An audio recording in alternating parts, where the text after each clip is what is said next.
On a cold Florida morning in January 1986, Challenger prepared for liftoff. Millions watched as it promised to make history, carrying Christa McAuliffe, the first teacher chosen to fly in space. Just 73 seconds after takeoff, Challenger broke apart before a shocked nation. 7 crew members perished, their final moments broadcast live. The central question remains, why was the launch approved despite clear warnings? To unravel this tragedy, we look back at Challenger's origins. Built initially as a test article, it became a real spacecraft when NASA sought a cheaper, faster solution than refitting Enterprise. Challenger was lighter and faster to upgrade than Columbia, a product of lessons learned from earlier shuttle missions and NASA's drive for efficiency. After its first flight in 1983, Challenger quickly became the most frequently used orbiter. In just 3 years, it completed 9 successful missions, solidifying its reputation. Challenger didn't just carry satellites, it carried American milestones. The first woman, first African American and first Canadian astronaut to orbit, setting records every flight. For the 10th flight, Challenger was equipped for something new, making Christa McAuliffe, a New Hampshire teacher, the first civilian to broadcast lessons from orbit. The launch of STS-51L gripped the public. Schoolchildren across America prepared to watch McAuliffe's lesson in real time from the stars. Expectations soared. But as launch day neared, Florida was hit with record cold. The shuttle would face far lower temperatures than any previous mission, an unusual and dangerous situation. Inside Morton Thiokol, the company that built Challenger's solid rocket boosters, engineers worried about O-ring seals. These critical rings had a history. At low temperatures, they stiffened and failed to seal. Roger Boisjoli, an engineer at Morton Thiokol, was convinced. He had analyzed previous launches and warned in writing that launching below certain temperatures would risk booster failure. Challenger was scheduled to launch after multiple delays. The rare freezing conditions on January 28th worried NASA engineers, but public anticipation and media buildup exerted growing pressure to go ahead.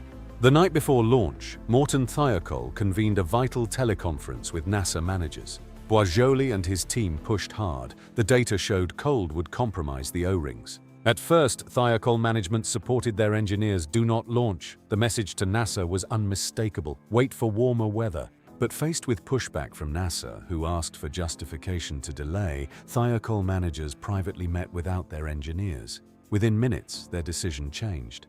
When the managers returned, Thiokol reversed its stance. The formal recommendation was now to proceed. NASA, seeking a green light, accepted the new advice, and the launch was cleared. On the morning of January 28th, the launch pad and shuttle hardware were coated in frost from the freezing night. The countdown clock ticked on. At 11:38 a.m., Challenger blasted off, trailing flames and smoke as millions watched in anticipation. The world's first teacher in space was on her way. 73 seconds later, a plume of flame broke through the right solid rocket booster. The O-rings, hardened by cold, had failed to seal. It was the engineer's nightmare made real. Flames quickly breached the external fuel tank, and the shuttle broke apart in mid-air. Challenger and its crew were lost 46,000 feet above the Atlantic. Across America, classrooms fell silent as the tragedy unfolded. The event was a seismic blow to the nation's trust in its space program. In the aftermath, the Rogers Commission was formed to investigate. Their findings did not stop at the hardware. They scrutinized NASA's culture and decision-making. The commission pinpointed the technical trigger. O-ring seals in the right booster failed to contain pressurized gases due to the cold, just as engineers had feared and predicted.